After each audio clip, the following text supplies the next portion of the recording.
이 서론이 1장에 해당하는 내용이고요. 그리고 이제 이 야고보서가 중요한 내용들을 집어가면서 하나하나 교훈합니다.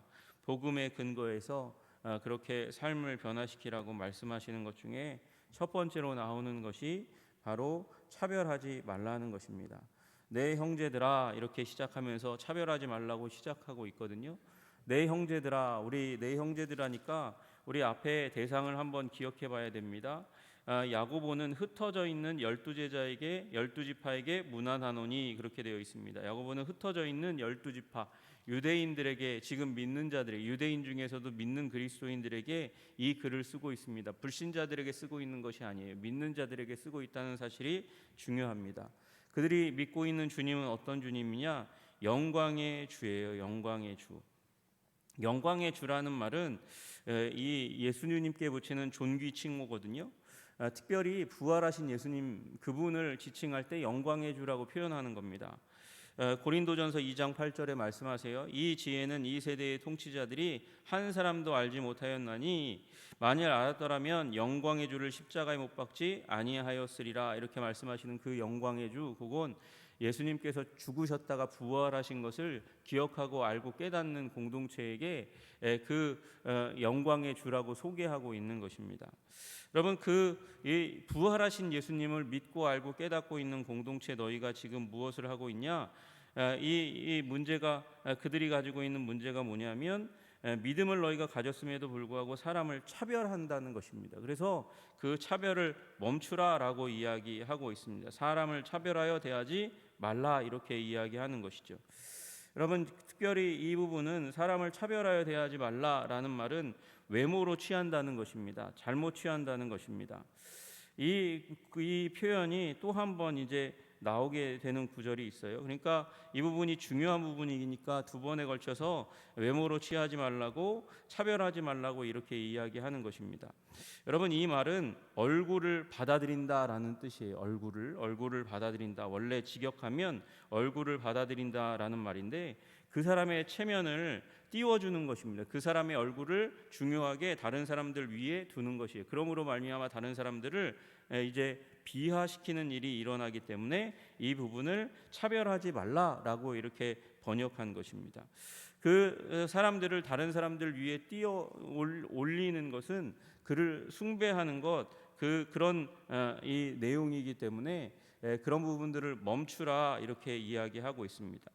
왜 이렇게 차별이 일어났는가 보니까 이제 회당이잖아요. 2절에 보니까 너희 회당에, 회당, 그러니까 믿는 자들이 아직 어떤 상황이냐면 회당 가운데서도 있었던 상황이에요. 나중에 이제 문제가 생겨서 회당으로부터 결별하여 나와서 교회 공동체가 서지만 회당에도 그리스도인들이 가는 것이 아직 크게 문제되지 않는 그런 상황들이었습니다. 근데 그 가운데서 너희 회당에 금가락지를 끼고 아름다운 옷을 입은 사람들이 들어오니까 그 사람을 반기고, 또 더러운 옷을 입은 사람들이 들어오니까 그 사람은 돌아보지 않는다는 거죠. 서 있든지 말든지, 아니면 이 지금 발등상에 앉든지. 발등상은 발판을 의미하는 것이거든요. 그 발판 아래에 앉으라고 하는 것은 낮은 자리, 굉장히 구석 자리에 앉으라고 이야기하는 것입니다. 여러분, 여기 이 회당에 들어오는 사람의 손에 금반지가 하나만 끼어 있을 가능성이 별로 없습니다. 많이 끼어 있을 것 같아요. 여러분, 이 당시에는 사람들에게 이 금반지가, 가락지가 굉장히 자신의 신분을 대표하는 것, 부함을 대표하는 거기 때문에 그 당시에도 금가락지 대여소가, 은가락지 대여소가 있었다 그래요. 요새랑 비슷하죠. 요새도 명품 대여소 있잖아요. 그처럼 대여해 준다는 것이죠. 그리고 옷도 아름다운 옷, 반짝거리고 빛나는 옷을 입었다는 거예요. 번쩍번쩍하는 옷. 이게 사실은 천사가 입은 옷을 표현할 때 이런 말을 쓸 만큼 그런 이 화려한 옷, 반짝이는 옷을 얘기하는데, 그런 옷을 입은 사람이 들어오니까 그 사람은 높여주고 관심을 갖고 이리 앉으라고 상석으로 인도하는데, 여기 더러운 옷이라고 되어 있는 말은 구질구질하고 때가 탄 옷이에요. 여러분, 왜 구질구질하고 때가 탄 옷을 입고 올 수밖에 없을까요? 그 옷밖에 없으니까요. 가난한 노동자임을 시사하는 이런 옷을 입은 사람들이 들어올 때는 비하한다는 것이죠. 별로 중요하지 않게 여긴다는 거예요. 그러면 이 일을 향해서 지금 가르치고 있는 야고보는 뭐라고 얘기하냐면, 너희끼리 서로 구별하여 악한 생각으로 판단한다, 이렇게 이야기하고 있습니다. 너희끼리 서로 구별하여, 서로 나누어서, 이 사람은 부한 사람, 이 사람은 가난한 사람, 그래서 부한 사람은 더 잘해주고 가난한 사람은 잘못해줘도 돼, 푸대접해도 돼, 그런 악한 생각으로 판단하는 거다, 이렇게 이야기합니다. 여러분, 우리가 살아가면서 판단하지 않을 수 없습니다. 판단하면서 살아가야 됩니다. 판단이 있어야 결정을 합니다. 여러분, 근데 여기서 얘기하는 판단하는 자가 되는 것이 아니냐, 판단하는 자가 되지 말라, 이렇게 말씀하시는 것을 기억해 보셨으면 좋겠어요. 판단으로 사람을 차별하는 그런 사람, 언제든지 판단해서 그것으로 사람을 비하하고 높이는 자리 가운데는 결코 들어가서는 안 된다고 이야기하고 있는 것입니다. 여러분, 우리 구별하지 않는, 차별하지 않는 교회, 한성교회 되기를 소원합니다. 누군가를 차별하면 그 차별하는 순간 우리는 하나님의 형상을 까는 일이 일어나는 거예요. 누구를 높이면서 낮추면 그 사람을 비참하게 만드는 일이 일어나고 있기 때문이고, 그것은 또한 하나님의 의도와 목적에도 전혀 맞지 않는 일이라고 말씀하고 계세요. 왜 하나님의 목적과 방법에 안 맞는가? 여러분, 우리 보시면 5절의 말씀이 그렇습니다. 5절의 말씀이 그런 내용을 품고 있습니다. 내 사랑하는 형제들아, 들을지어다. 하나님이 세상에 대하여는 가난한 자를 택하사 믿음을 부요하게 하시고 또 자기를 사랑하는 자들에게 약속하신 나라를 유업으로 받게 하셨느니라, 이렇게 말씀하신단 말이죠. 여러분이 5절 말씀을 잘 뜯어서 보면 마치 산상수훈의 첫 구절을 읽는 것 같은 그런 느낌이 듭니다. 심령이 가난한 자는 복이 있나니 천국이 그들의 것이미요. 여러분, 심령이 가난한 자가 복이 있어서 천국을 받는다. 여기도 가난한 사람들을 하나님이 택하사 약속하신 나라 천국을 유업으로 그들에게 주겠다, 이렇게 말씀하세요. 여러분, 하나님의 목적이, 하나님의 방식이 무엇입니까? 가난한 자를 택하셔서 믿음에 부요하게 하신다는 거예요. 여러분, 여기 가난이라는 말을 그냥 심령이 가난하다고 표현하지 않았지만 우리는 잘 압니다. 이 물질적으로 가난하든지 어떤 가난한 마음, 어떤 상황과 환경 가운데 질병으로라든지 아니면 자녀의 문제라든지 이런 일로 인해서 마음의 가난을 경험한 사람들이 하나님을 찾아요. 하나님을 찾으면서 믿음이 생겨요. 믿음이 부요하게 되는 일들이 일어난다는 거죠. 여러분, 그리고 그 믿음이 부요하게 된 사람들, 가난으로 말미암아 믿음이 부요하게, 믿음이 커진 사람들이 결국 하나님의 나라를, 약속하신 그 나라를 유업으로 받는 일들이 일어난다는 거예요. 여러분, 가난, 물질적인 가난과 그리고 여기 심령의 가난이 100% 일치하지는 않는다 할지라도 겹쳐져 있어요. 많이 겹쳐져 있다는 거예요. 여러분, 그것이 하나님의 법칙이라는 것입니다. 가난한 자들은 그 가난을 가지고 상황의 가난, 이 질병, 문제, 자녀, 가족의 여러 가지 가난의 상황을 가지고 하나님 앞에 기도하다 보면 믿음이 부요하게 되고 하나님 나라의 백성이 되게 하신 것이 너희가 믿음을 갖게 된 그런 과정이지 않느냐고, 그것이 하나님의 법칙이지 않냐고 그렇게 말씀하시는 거예요. 여러분, 그러니까 우리는 가난을 낭비하면 안 됩니다. 가난할 때, 그 상황이 일어날 때, 문제가 일어날 때마다 여러분, 그 낭비하는 건 뭘까요? 하나님을 붙들지 않는 거예요. 하나님을 붙들어서 믿음이 부요하게 되는 그것을 다른 것으로 채우는 것, 그것을 하나님이 원하시지 않는다는 거예요. 여러분, 여러분의 상황 가운데, 삶 가운데 가난함이 발생하면 하나님 붙들고 기도하여 하나님이 채우시는 믿음의 부요 가운데 들어가시기를 주님의 이름으로 축복합니다. 그것이 하나님의 방식이에요. 여러분, 그래서 우리가 얘기하잖아요. 우리 주위에서 문제가 일어난 사람, 고난과 환난 가운데 들어간 사람, 그러면 여러분이 어떻게 해요? 기도하자고, 예수 믿자고 끌고 나와서, 그래서 말씀 들어보고 거기에서 위안을 받으라고. 왜 그렇게 합니까? 그 과정을 통해서 믿음이 들어올 기회가 생기니까 우리가 그렇게 권면하잖아요. 그것이 우리 삶에 자주 일어나는 일이니까, 아니 하나님의 법칙이니까 그렇게 하는 거예요. 그런데 그 가난한 자를 멸시함으로 말미암아 그 사람도 그 가난을 활용하지 못하도록 하나님이 주신 그 하나님의 법칙의 기회를 놓치고 우리들이 차별하는 차별 때문에 그리스도께 더 가까이 나오지 못하는, 믿음의 부요를 얻지 못하게 하는 걸림이 되는 일들이 일어나니까 너희들은 하나님의 법칙에 반대로 행하고 있다는 것이죠. 그 차별을 통해서 하나님은 믿음을 넣어주고 싶은데 너희들은 믿음을 갖지 못하게 그들에게 마음 가운데 시험을 주고 있다고 이야기하는 거예요. 여러분, 그러니까 가난한 분들이 오면, 상황과 환경에 문제가 일어나면, 여러분 그래서 예수 그리스도를 찾아오는 사람이 있으면 여러분 그들을 더욱더 따뜻하게 대해 주시는 여러분 되시기를 주님의 이름으로 축복합니다.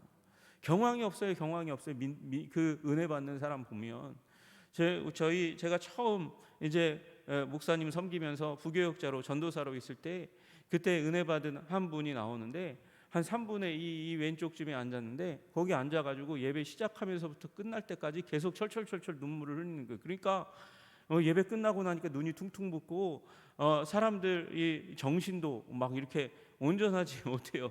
그래서 지금 하도 우니까. 그런데 그 과정을 겪으면서 하나님 앞에서 충성된 사람으로 그 옆에 있던 남편까지도 그렇게 드려지는 일들이 일어나게 되었습니다. 여러분, 우리 마음이 가난할 때 체면 보지 마시고 가난하게 되십시오.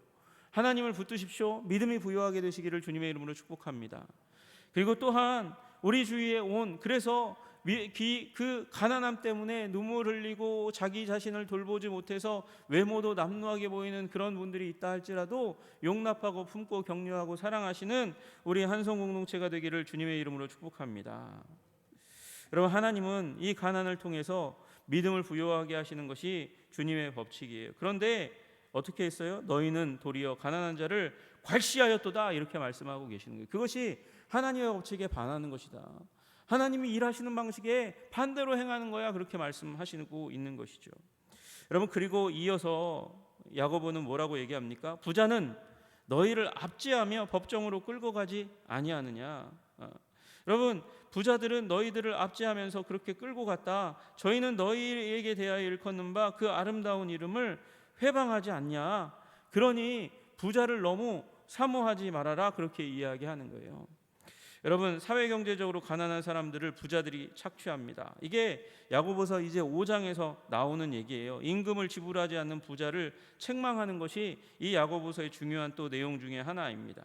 또 부자는 권세자들은, 능력자들은 신자들을 압제하며, 믿는 자들을 압제하며 법정으로 끌고 가는 일들이 일어나지 않았냐. 바울과 실라가 복음 전하다가 점치는 노예를, 이 귀신을 쫓아내는 일이 일어나게 되었습니다. 그랬더니 그 소유주가 바울과 실라를 감옥에 가둬버리잖아요. 그러니까 그렇게 복음에 반대로 행하는 사람들 중에 부자와 권세자와 능력자가 있지 않냐. 예수님을 비방하고 그 가르침을 거부한 사람들, 그들이 마음이 부요한 자들이 아니었냐. 사두개인과 바리새인들이 그런 역할을 감당하지 않았냐. 그러니까 부자라고 무조건 덮어놓고 막 옹호하지 말아라, 그렇게 이야기하는 거죠. 여러분, 그럼에도 불구하고 역차별하지 않으시기를 주님의 이름으로 축복합니다. 역차별하지 마세요. 그러니까 부자라고 저 사람 부자가 왔네, 그러고 차별하는 것도 옳지 않은 것이에요. 여러분, 그가 마음이 가난해서 또는 기회를 갖고 교회에 오게 되면 그를 또 반기고 사랑하고 격려하기를 주님의 이름으로 축복합니다. 그렇게 하는 게 우리가 해야 할 일인 거예요. 너희가 만일 경에 기록한 대로 내 이웃 사랑하기를 내 몸과 같이 하라 하신 최고의 법을 지키면 잘하는 것이거니와.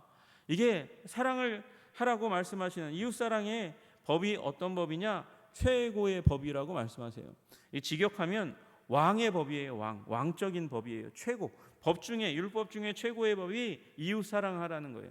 하나님 사랑하는 것과 더불어서 뛸 수 없으니까 하나님 사랑, 이웃 사랑의 법도 왕적인 법이라는 거죠. 그 법대로 사랑하면 굉장히 잘하고 있는 것이다. 그러나 너희가 외모로 사람을 취하면 차별하여 대하면 그러면 죄를 짓는 것이니 율법이 너희를 범법자로 정하리라, 그렇게 말씀하세요.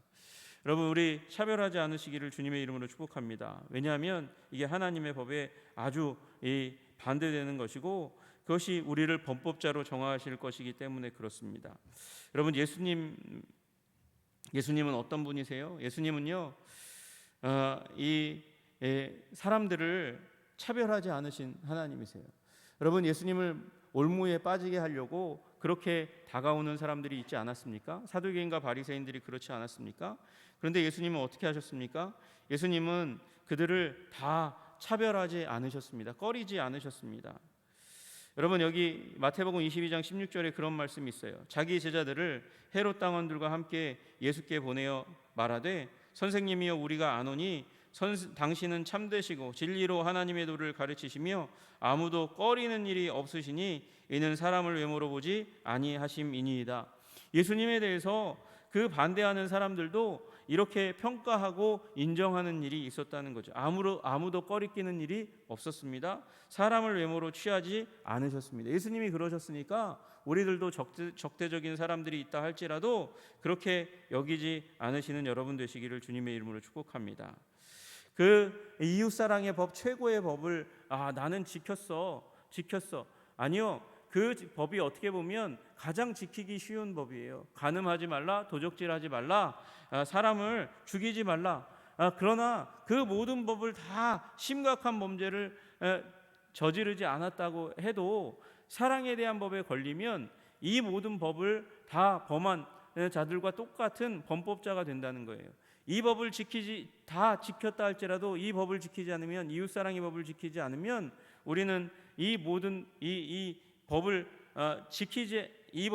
지킨 것과 상쇄되지 않는다는 거예요. 우리 이웃을 사랑해야 우리가 진정한 거룩한 자로 주님 앞에 선다고 말씀하시니 사랑의 사람 되시기를 주님의 이름으로 축복합니다.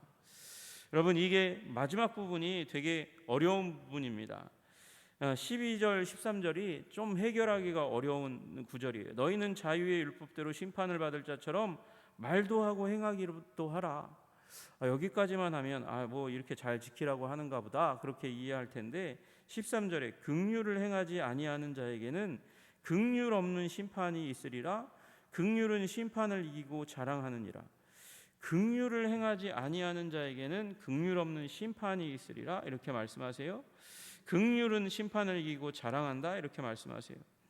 그 앞에는 심판받을 자처럼, 심판이라는 말이 계속해서 이 12절과 13절에 계속해서 나오니까 심판이라면 되게 무섭잖아요. 또 이게 무슨 말씀이지? 너희는 자유의 율법대로 심판받을 자처럼 말도 하고 행하기도 하라. 여러분, 여기 자유의 율법이 무엇입니까? 자유의 법입니다. 자유의 법, 여러분, 구약 출애굽하신 하나님의 목적이 자유하게 하기 위한 것입니다. 율법의 정신 자체가 노예에서 이스라엘 백성들을 자유하게 하기 위한 것입니다. 여러분, 그런데 그 율법이 완성되지 않았습니다. 언제 완성됩니까?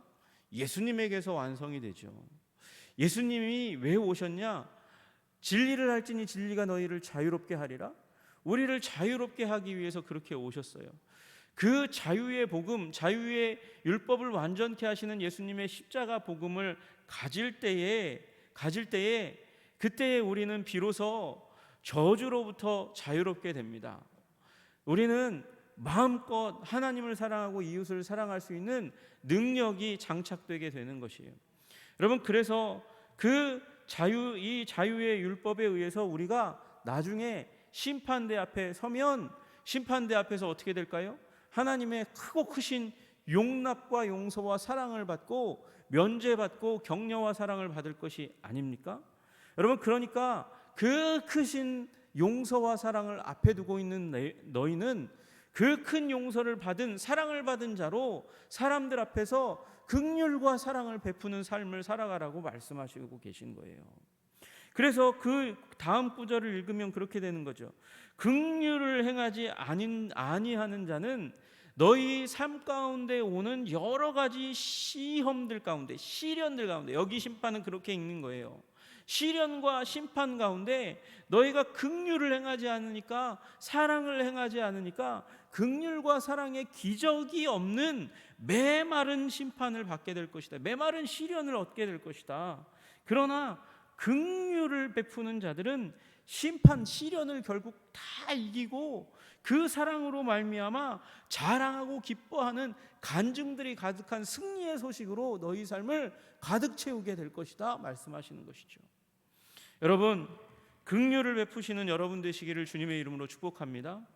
자유의 율법, 복음, 사랑할 수 있도록, 마음껏 사랑할 수 있도록 우리를 자유롭게 하신 그 하나님의 복음으로 말미암아 마음껏 사랑하고 마음껏 격려하고 축복하는 삶 살아가시는 여러분과 제가 되기를 주님의 이름으로 축복합니다. 기도하겠습니다. 존귀와 영광과 찬양을 받으시기에 합당하신 주님, 주님께서 우리를 사랑의 사람으로 부르셨습니다. 차별의 사람이 아닙니다. 주님, 그 사람, 내 앞에 주어진 사람이 어떤 사람이라 할지라도 사랑할 수 있는 사랑을 부어주시옵소서.